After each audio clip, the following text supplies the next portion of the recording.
Power plant اور infrastructure کو نشانہ بنایا جائے گا۔ ایران کی بحالی میں دہائیاں لگ سکتی ہیں۔ ڈونلڈ ٹرمپ نے ایران جنگ سے متعلق نیوز کانفرنس کرتے ہوئے کہا کہ امریکہ ایران میں اپنے اہداف حاصل کرنے میں کامیاب ہوا ہے۔ ایران کی دی گئی تجاویز اچھی ہیں لیکن اہم نہیں ہیں۔ ڈیل کے لیے امریکی تجاویز بہت اہم ہیں۔ ایران کے پاس جوہری ہتھیار نہیں ہونے چاہیے۔ امریکہ نے ایران کی سرزمین سے اپنے پائلٹ کو ریسکیو کیا۔ امریکی فوج ایران کے اندر گئی اور اپنا پائلٹ واپس لے آئی۔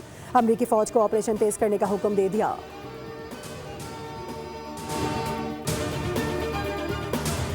جنگی مجرموں کی دھمکیاں ان کی بوکھلاہٹ کا ثبوت ہیں۔ بین الاقوامی اداروں کی خاموشی افسوسناک ہے۔ امریکہ اور اسرائیل کو ایران میں مسلسل ناکامیوں کا سامنا کرنا پڑ رہا ہے۔ قتل و غارت اور جرائم کے ذریعے ایران کے مسلح افواج کو کمزور نہیں کیا جا سکتا۔ ایران کے سپریم لیڈر مجتبی خامنائی کے حالیہ بیان میں شدید تنقید، کہا کہ پلوں، بجلی کے منصوبوں اور تعلیمی اداروں پر حملے انسانیت کے خلاف سنگین جرائم ہیں۔ ایرانی سپریم لیڈر نے اس عزم کا اظہار کیا کہ ملک کی سلامتی اور خود مختاری پر کوئی سمجھوتا نہیں ہوگا اور ہر محاذ پر دشمن کو بھرپور جواب بھی دیا جائے گا۔ پاکستان میں ایرانی سفیر رضا میری مقدم نے سوشل میڈیا پر بیان جاری کرتے ہوئے کہا ہے کہ پاکستان کی جانب سے جنگ روکنے کے لیے خیر سگالی اور سفارتی کوششیں اہم مرحلے میں داخل ہو چکی ہیں۔ ایران نے امریکی تجویز کے تحت عارضی جنگ بندی کو مسترد کر دیا ہے۔ تہران نے مطالبہ کیا کہ جنگ بندی پابندیوں کا خاتمہ اور اسرائیلی اور امریکی حملوں سے ہونے والے نقصانات کا ازالہ کیا جائے۔ ایرانی وزیر خارجہ عباس عراقچی نے کہا ہے کہ ایران ابنائے ہرمز کھولنے اور ڈیڈ لائن قبول کرنے سے انکار کر رہا ہے۔ امریکہ اور اسرائیل جنگی مقاصد میں ناکامی کو چھپانے کے لیے اندھا دھند ٹارگٹ کلنگ کر رہے ہیں۔ اس قسم کی کارروائیاں ایرانی قوم کے حوصلے پست کرنے کے بجائے ان کے عزم کو مزید مضبوط کرتی ہیں۔ ایرانی قوم مزاحمت کے راستے پر پہلے سے زیادہ ثابت قدمی کے ساتھ گامزن رہے گی۔ حکومت نے IMF کو گورننس اینڈ اینٹی کرپشن اصلاحات تیز کرنے کی یقین دہانی کرا دی۔ مالی جرائم کی تحقیقات کے لیے قانون نافذ کرنے والے اداروں کی استعداد کار بڑھائے جانے، سرکاری افسران کے اثاثے دسمبر 2026 تک پبلک کرنے کا فیصلہ۔ بینکس کو سرکاری افسران کے اثاثوں تک رسائی بھی دی جائے گی۔ حکومت کے مطابق نیب کو ادارہ جاتی آزادی اور عملی خود مختاری فراہم کرنے کے لیے اس کے اعلیٰ انتظامی عہدوں پر تقرری کا نظام شفاف متعارف کرایا جائے گا، جبکہ اس کے قواعد و ضوابط اور کارکردگی سے متعلق اعداد و شمار بھی عوام کے لیے جاری کیے جائیں گے۔ نائب وزیر اعظم اور وزیر خارجہ اسحاق ڈار کا مصری وزیر خارجہ بدر عبدالعاطی سے ٹیلی فونک رابطہ۔ دونوں رہنماؤں نے خطے کی تازہ ترین صورتحال پر تبادلہ خیال کیا۔ پاکستان اور مصر نے کشیدگی کم کرنے اور مذاکرات کی ضرورت پر زور دیا۔ ترجمان دفتر خارجہ کے مطابق دونوں ممالک نے قریبی رابطے میں رہنے اور امن و استحکام کے لیے سفارتی کوششیں جاری رکھنے کے عزم کا اظہار کیا۔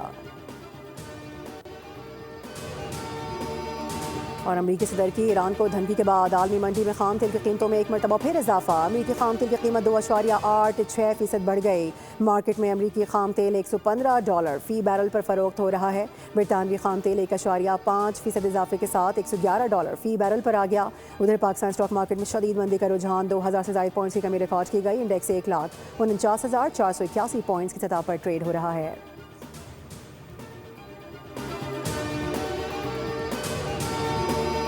پاور پلانٹ اور انفراسٹرکچر کو نشانہ بنایا جائے گا۔ ایران کی بحالی میں دہائیاں لگ سکتی ہیں۔ ڈونلڈ ٹرمپ نے ایران جنگ سے متعلق نیوز کانفرنس کرتے ہوئے کہا کہ امریکہ ایران میں اپنے اہداف حاصل کرنے میں کامیاب ہوا ہے۔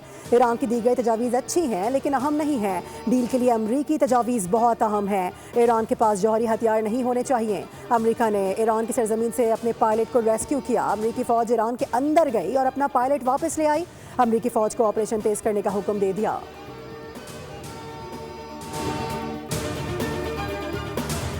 جنگی مجرموں کی دھمکیاں ان کی بوکھلاہٹ کا ثبوت ہیں۔ بین الاقوامی اداروں کی خاموشی افسوسناک ہے۔ امریکہ اور اسرائیل کو ایران میں مسلسل ناکامیوں کا سامنا کرنا پڑ رہا ہے۔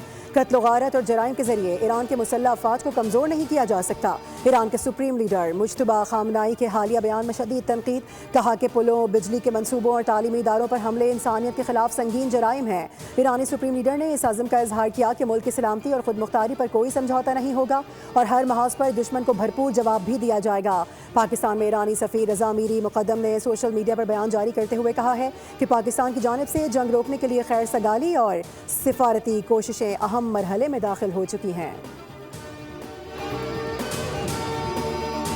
ایران نے امریکی تجویز کے تحت عارضی جنگ بندی کو مسترد کر دیا ہے۔ تہران نے مطالبہ کیا کہ جنگ بندی پابندیوں کا خاتمہ اور اسرائیلی اور امریکی حملوں سے ہونے والے نقصانات کا ازالہ کیا جائے۔ ایرانی وزیر خارجہ عباس عراقچی نے کہا ہے کہ ایران ابنائے ہرمز کھولنے اور ڈیڈ لائن قبول کرنے سے انکار کر رہا ہے۔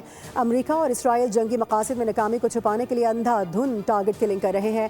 اس قسم کی کارروائیاں ایرانی قوم کے حوصلے پست کرنے کے بجائے ان کے عزم کو مزید مضبوط کرتی ہیں۔ ایرانی قوم مزاحمت کے راستے پر پہلے سے زیادہ ثابت قدمی کے ساتھ گامزن رہے گی۔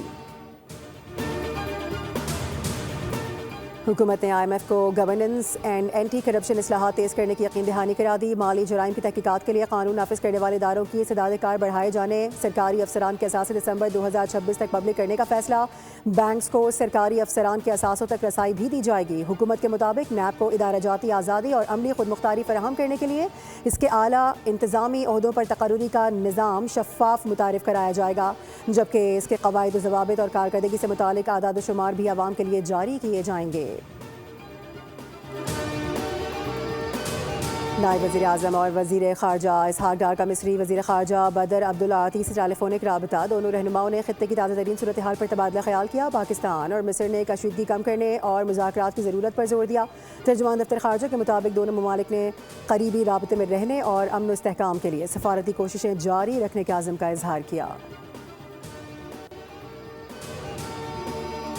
اور امریکی صدر کی ایران کو دھمکی کے بعد عالمی منڈی میں خام تیل کی قیمتوں میں ایک مرتبہ پھر اضافہ۔ امریکی خام تیل کی قیمت 2.86% بڑھ گئی۔ مارکیٹ میں امریکی خام تیل $115 فی بیرل پر فروخت ہو رہا ہے۔ برطانوی خام تیل 1.5% اضافے کے ساتھ $111 فی بیرل پر آ گیا۔ ادھر پاکستان اسٹاک مارکیٹ میں شدید مندی کا رجحان، 2000 سے زائد پوائنٹس کی کمی ریکارڈ کی گئی۔ انڈیکس 1,49,481 پوائنٹس کی سطح پر ٹریڈ ہو رہا ہے۔